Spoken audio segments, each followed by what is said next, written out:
Morning.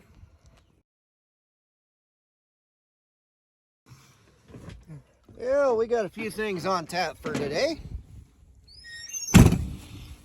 First order of business was taking this tank trailer down here to what we call Uncle Charlie's place. And it's all kind of interconnected to the home fields, I guess you could say. But whatever. We got the closet down here that we store our combine and our headers and our grain carts and all that good stuff. But the boss man's getting down towards this end with the fertilizer. So drop that over here so he doesn't have as far to drive to refill. And I'll probably have to go get another load of fertilizer sometime today. I went and got 2 yesterday, so we should be good for a little bit this morning. But I'm going to go ahead and I'm going to take the little Ranger back and I'm going to feed. And then I think we'll go out and try to change oil in one of our pump engines. And we have mostly electric pumps.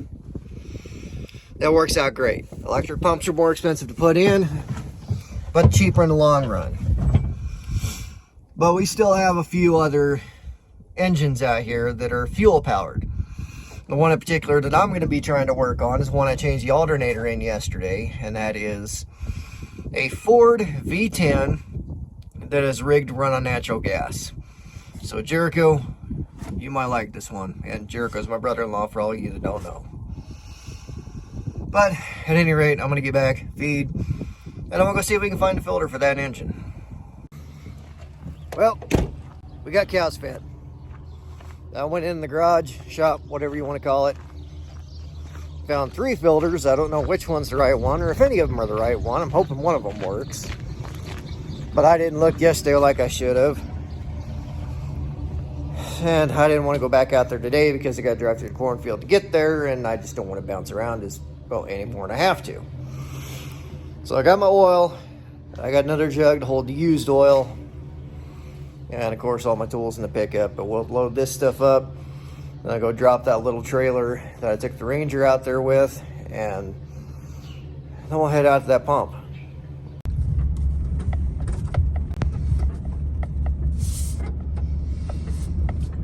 So like I said, you got to drive through cornfield to get up here. All right. Well, it's going to be a little bit windy today, I think. And it's spitting a bit of rain. That's always nice.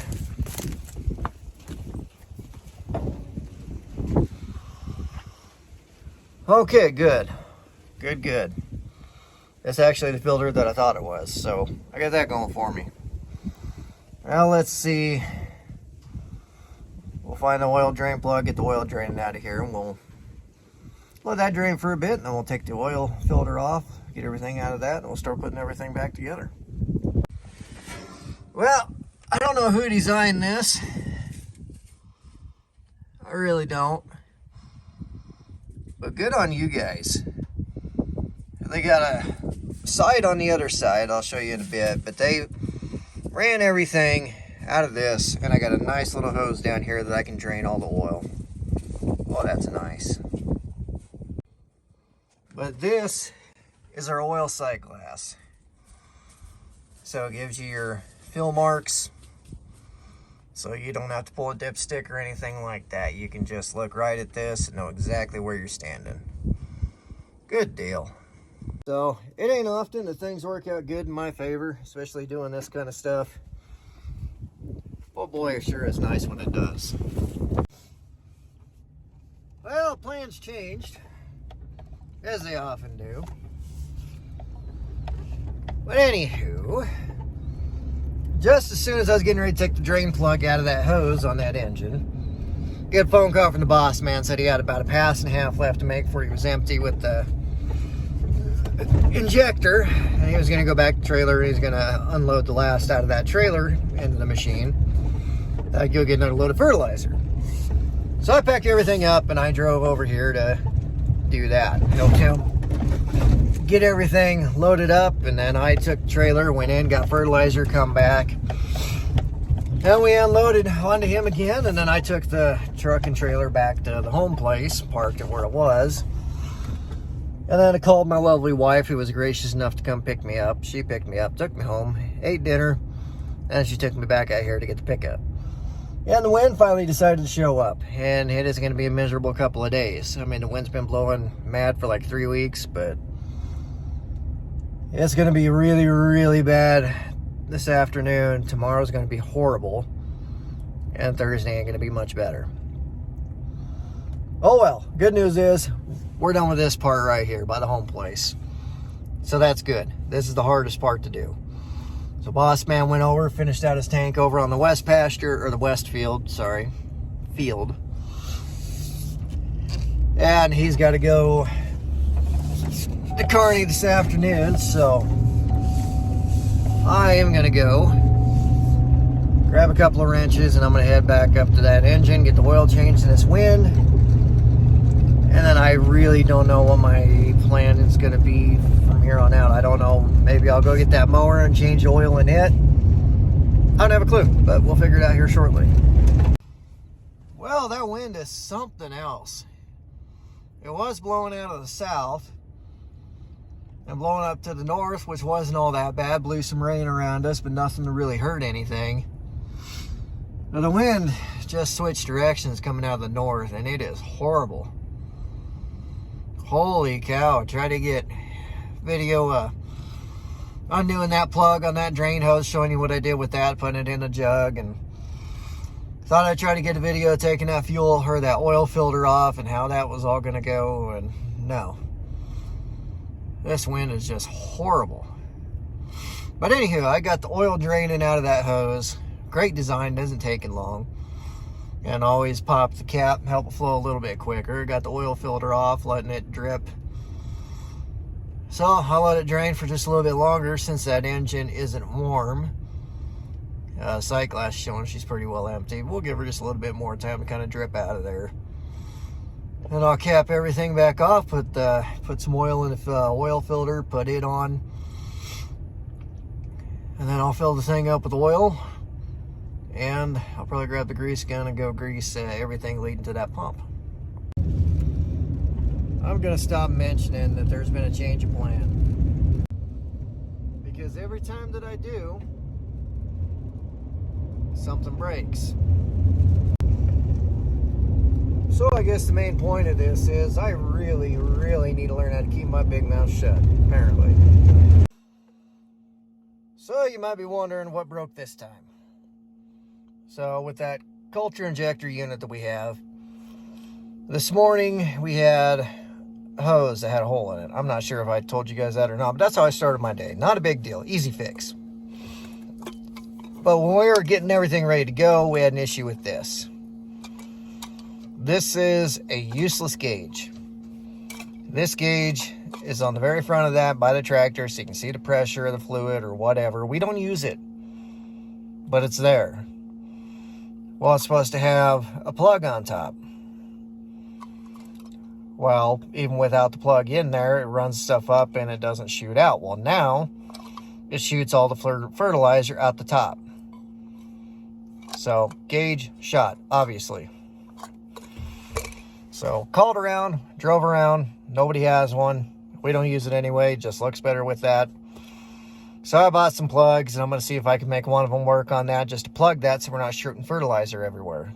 I mean, because it's literally just one line that goes up there to push fertilizer in the gauge. That's it.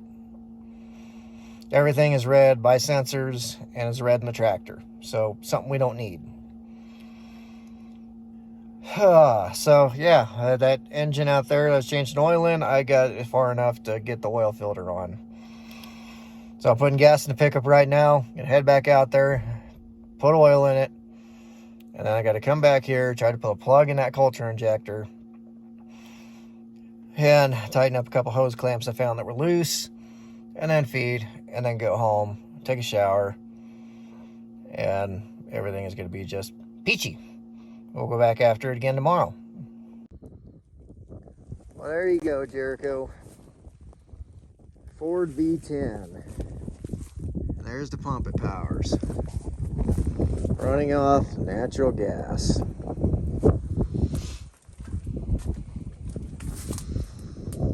Absolute beast of a unit. This is a Coulter injector unit for those of you who've never seen one. And that is our new to us tractor, like 5 years old. So, pretty simple process, really. These wheels, discs, they cut Coulters. And the thing injects the fertilizer into the Coulter.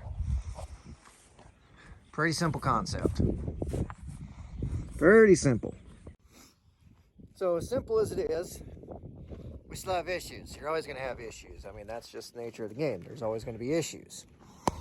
So we got a couple of gauges here. We got this guy here, and then we have that big one I showed you. It's supposed to go in here. So I got two different types of plugs. I'm going to try to screw the one plug into what's here. And the reason I'm doing that is because this is really seized up into this bottom part, and there's no real way to grab that bottom part without breaking it. So, if I can't get it in there, then I'll have to try to get this off somehow and screw into that bottom piece. But oh well. But we have had a few issues with this. One of them was this ram. Busted it up here. And then we replaced a couple of hoses. I replaced just a few bearings on this one, I guess. I think maybe three sets total, so that ain't bad. But it is what it is. I'll replace that. A little electric pump back behind me. Yeah, right there. That's pretty easy. Just put some pipe dope on it, screw it in, clip it on. Works great. But for some reason, the wind died down and I got a blue sky, so I guess something's going to work out in my favor today. I'm going to go grab those plugs and see what we can do. Well, I had to take that other little fitting off. You see it? There you can see it. And you can see how corroded that was. That fertilizer really messes stuff up. But I got this little plug on here. So, we'll tighten that up, cinch it down. I'm going to pull it back out what I got, put some pipe dope on it so it don't leak, but that'll solve our problem. In case anybody's wondering why we got such big tire spacing, we are one of the few around here that run 36-inch rows still. It's what's worked out good for him. It's what all his equipment is. So it did take him a while to get this new tractor up to 36 inches, but oh well. But it seems to work out good for him. Whether that's because it actually works good or it's just cheaper to run this way than it is to buy all new stuff, I don't know. But it seems to work good. 36-inch rows, ridge till everything, just like you would if you're going to gravity irrigate, even though we got pivots. And he seems to have pretty good luck with it, especially with this Coulter injector, because it drops that nitrogen right where the seed's going to go. So, I don't know. I'm not a plowboy yet, so I just have to go on what he says. But anyway, guys, I'm going to go back, I'm going to feed, and I'm going to get home. So, I hope y'all enjoyed this video. As always, I thank you all for watching.